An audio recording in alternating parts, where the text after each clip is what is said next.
నమస్కారం. మాగల్ఫ్ న్యూస్ కి స్వాగతం. ప్రతిరోజు 6 దేశాల తాజా వార్తలు మీకు అందించబడుతున్నాయి.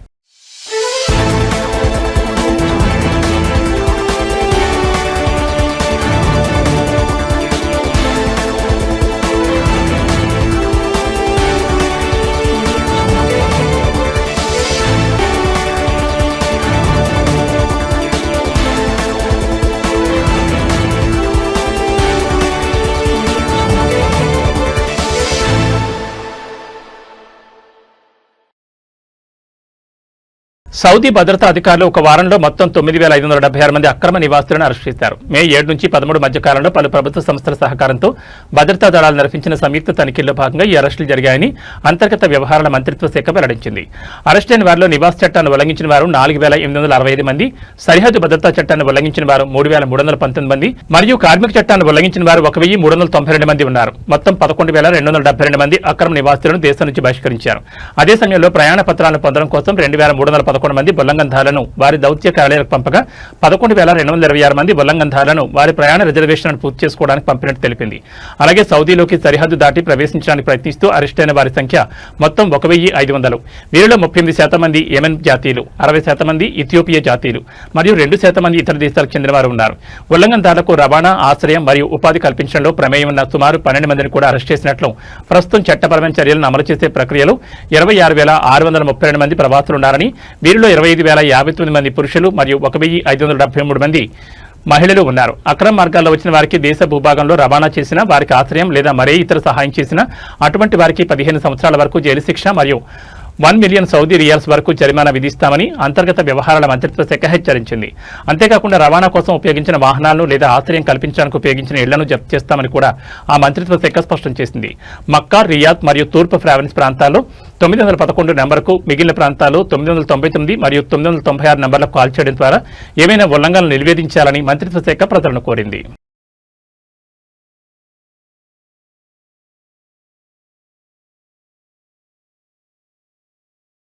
వరల్డ్ ఫ్యామిలీ డాక్టర్ డేను పురస్కరించుకుని Qatar railways primary health care corporation సహకారంతో మే 18 నుంచి 19 తేదీల్లో దోహా మెట్రోలోని అల్సద్ స్టేషన్లో జర్నీ టు వర్డ్ హెల్త్ 3వ ఎడిషన్ అవగాహన కార్యక్రమం నిర్వహిస్తోంది. దోహా మెట్రో నెట్వర్క్ అంతటా ప్రజలతో తమ అనుబంధాన్ని బలోపేతం చేసే వివిధ సామాజిక కార్యక్రమాలను అందించడమే ఈవెంట్ ప్రధాన లక్ష్యమని ప్రకటించింది. మెట్రో స్టేషన్లను వివిధ వర్గాల వారికి ఆకర్షణీయమైన కేంద్రాలుగా మరియు గమ్యస్థానాలుగా మార్చే నిరంతర ప్రయత్నాల్లో భాగంగా ఏడాది పొడవునా దోహా మెట్రో స్టేషన్లో మెట్రో ఈవెంట్స్ నిర్వహిస్తున్నట్లు, ఇందులో భాగంగా వివిధ రకాల పబ్లిక్ కార్యక్రమాలు నిర్వహిస్తున్నట్లు వెల్లడించారు. జర్నీ టువర్డ్ హెల్త్ ఈవెంట్లో ప్రజలకు ఉచిత వైద్య సంప్రదింపులు మరియు పరీక్షలు అందుబాటులో ఉంటాయి. అంతేకాకుండా వినియోగదారులు ఆరోగ్యకరమైన జీవనశైలిని అలవర్చుకునేలా ప్రోత్సహించడానికి ఆసక్తికరమైన కార్యకలాపాలు, బహుమతులు మరియు అవగాహన పుస్తకాల పంపిణీ కూడా ఇందులో ఉందని తెలిపారు. అలాగే మొట్టమొదటిసారిగా ఈ సంవత్సరం ఎడిషన్లో మానసిక ఆరోగ్యానికి సంబంధించిన వైద్య సంప్రదింపులను కూడా అందించనున్నారు.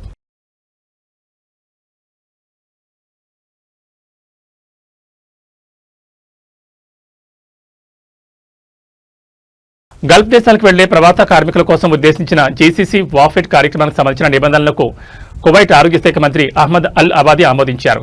ఈ మేరకు ఆయన ఉత్తర్వులను జారీ చేశారు. జీసీసీ సభ్య దేశాల్లో వర్క్ లేదా రెసిడెన్సీ వీసాల కోసం దరఖాస్తు చేసుకునే ప్రవాసులు వైద్య పరీక్షల కోసం ఒక సమగ్రమైన ఫ్రేమ్ వర్క్ ఏర్పాటు చేస్తారు. ఈ కార్యక్రమం కింద ప్రవాస కార్మికులు తమ శారీరక మరియు మానసిక దృఢత్వాన్ని నిర్ధారించుకోవడానికి, అలాగే జీసీసీ దేశాల్లో ప్రజారోగ్యానికి ముప్పు కలిగించే అంటువ్యాధుల నుండి వారు విముక్తి పొందారని ధృవీకరించుకోవడానికి క్లినికల్ ప్రయోగశాల మరియు రేడియాలజికల్ పరీక్షలు చేయించుకోవాలి. ఈ నిబంధనలో 15 అధ్యాయాలు మరియు 54 ప్రకరణలు ఉన్నాయి. ఇవి జీసీసీ ఆరోగ్య మండలి, ఆరోగ్య మంత్రిత్వ శాఖలు, గుర్తింపు పొందిన వైద్య సౌకర్యాలు, సాంకేతిక కమిటీలు, ఫిర్యాదుల పరిష్కార విధానాలు, గోప్యతా నియమాలు మరియు నైతిక ప్రమాణాలను వివరించారు. ఇక సబ్ రూల్స్ కార్మికులను పంపించే దేశాల్లో వాఫెడ్ కార్యక్రమాన్ని పర్యవేక్షించడం, విస్తరించడంలో సహకార మండలి, దేశాల ఆరోగ్య మండలి బాధ్యతలు కూడా నిర్వహిస్తాయి. గుర్తింపు పొందిన ఆరోగ్య కేంద్రాలచే జారీ చేయబడిన మెడికల్ సర్టిఫికెట్లు, వీసా ప్రాసెసింగ్ మరియు ధృవీకరణ ప్రయోజనాల కోసం జారీ చేసిన తేదీ నుంచి 2 నెలల పాటు చెల్లుబాటులో ఉంటాయని ఈ కార్యక్రమం పేర్కొంటోంది. వ్యక్తిగత సభ్య దేశాలచే మినహాయింపు పొందిన వయసు వర్గాలు మినహాయించి పని లేదా నివాసం కోసం జీసీసీ దేశాల్లో ప్రవేశించే ప్రవాసులందరికీ ఈ కొత్త నిబంధనలు వర్తిస్తాయి. దరఖాస్తు ప్రక్రియలో భాగంగా వ్యాక్సినేషన్ కార్డులను కూడా వాఫెడ్ ఎలక్ట్రానిక్ సిస్టంలో అప్లోడ్ చేయాలి.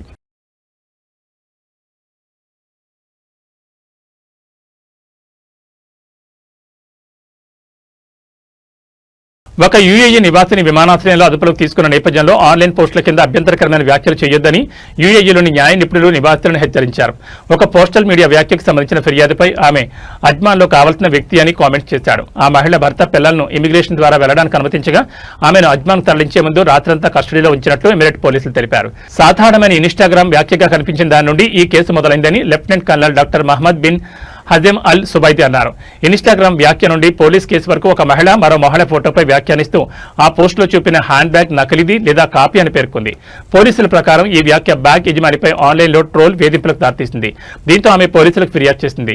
ఒక ఆన్లైన్ వ్యాఖ్య పరువు నష్టం ఎలా అవుతుంది? యూఏఈ సైబర్ క్రైమ్ చట్టాలు కేవలం స్పష్టమైన అవమానాలు లేదా బెదిరింపులకు మాత్రమే వర్తించవు.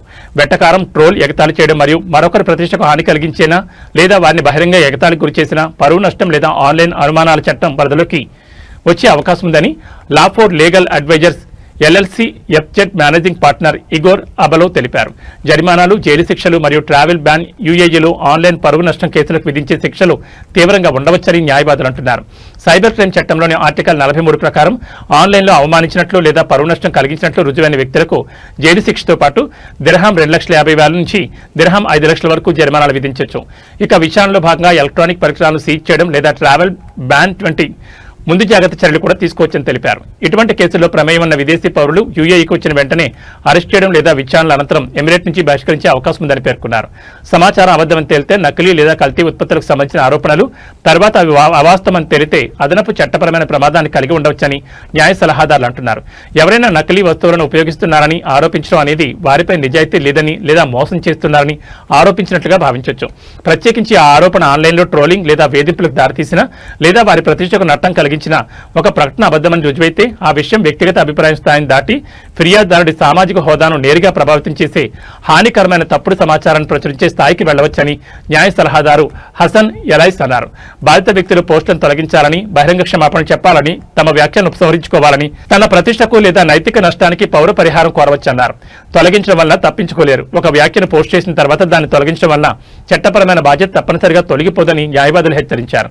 దర్యాప్తుల సమయంలో సాధారణంగా స్క్రీన్ షాట్లు, ఆర్కైవ్ చేసిన పోస్టులు డిజిటల్ సాక్ష్యాలపై ఆధారపడతారని వారు తెలిపారు. ఆన్లైన్లో ప్రముఖ వ్యక్తులపై, ముఖ్యంగా వారి ప్రతిష్ట, ఆర్థిక విషయాలు, ఉత్పత్తి ప్రామాణికత లేదా వ్యక్తిగత ప్రవర్తనకు సంబంధించిన ధృవీకరించని ఆరోపణలు చేయడం మానుకోవాలని, అలాగే వ్యక్తిగత అనుభవాలను పంచుకునేటప్పుడు బ్యాలెన్స్డ్ పదాలను ఉపయోగించాలని నిపుణులు సోషల్ మీడియా యూజర్లకు సూచించారు.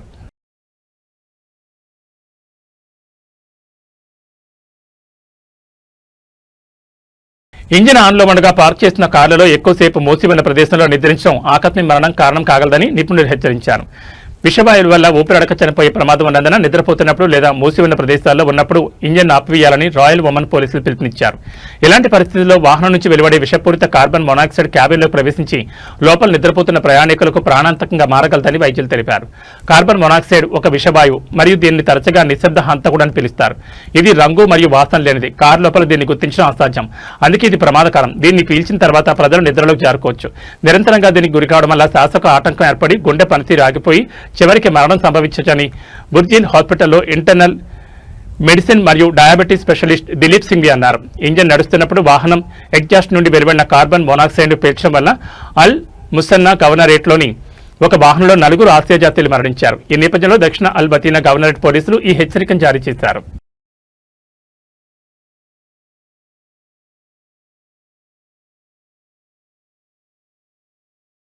వైద్యుల కోసం ఉద్దేశించిన 2026-27 విద్యా సంవత్సర రెసిడెన్సీ ప్రోగ్రాం కోసం దరఖాస్తులను ఆహ్వానిస్తున్నట్లు సుప్రీం హెల్త్ కౌన్సిల్ ప్రకటించింది. జూన్ 30 వరకు తమ అధికారిక వెబ్సైట్ ద్వారా దరఖాస్తులను స్వీకరించనున్నారు. వైద్య శాస్త్రంలో బ్యాచిలర్ డిగ్రీ ఉన్న బహ్రెయిన్ వైద్యులు దరఖాస్తు చేసుకోవడానికి అర్హులని కౌన్సిల్ తెలిపింది. అయితే వారు విద్యా మంత్రిత్వ శాఖచే ధృవీకరించబడిన అకాడమిక్ ట్రాన్స్క్రిప్ట్తో పాటు నేషనల్ హెల్త్ రెగ్యులేటరీ అథారిటీ జారీ చేసిన చెల్లుబాటు అయ్యే మెడికల్ ప్రాక్టీస్ లైసెన్స్ను సమర్పించాల్సి ఉంటుంది. దరఖాస్తుదారులు పోటీ పరీక్ష మరియు వ్యక్తిగత ఇంటర్వ్యూలో ఉత్తీర్ణత సాధించడంతో పాటు అవసరమైన అన్ని పత్రాలను సమర్పించి ఆమోదించబడిన ప్రవేశ ప్రమాణాలను పాటించాల్సి ఉంటుందని కౌన్సిల్ పేర్కొంది.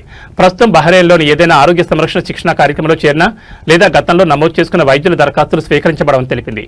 ఈ residency programme internal medicine, pathology, adult intensive care, ప్రసూతి మరియు గైనకాలజీ, అనస్థీషియా మరియు intensive care, general surgery, orthopaedic surgery, neuro surgery, paediatrics, emergency medicine, radiology, plastic surgery, neurology మరియు ఫ్యామిలీ మెడిసిన్తో సహా 14 వైద్య ప్రత్యేకతలను కవర్ చేస్తుంది. ఆసక్తి గల దరఖాస్తుదారులు తమ అధికారిక వెబ్సైట్ ద్వారా నిర్దేశించిన గడువులోగా దరఖాస్తులను సమర్పించాలని కౌన్సిల్ కోరింది.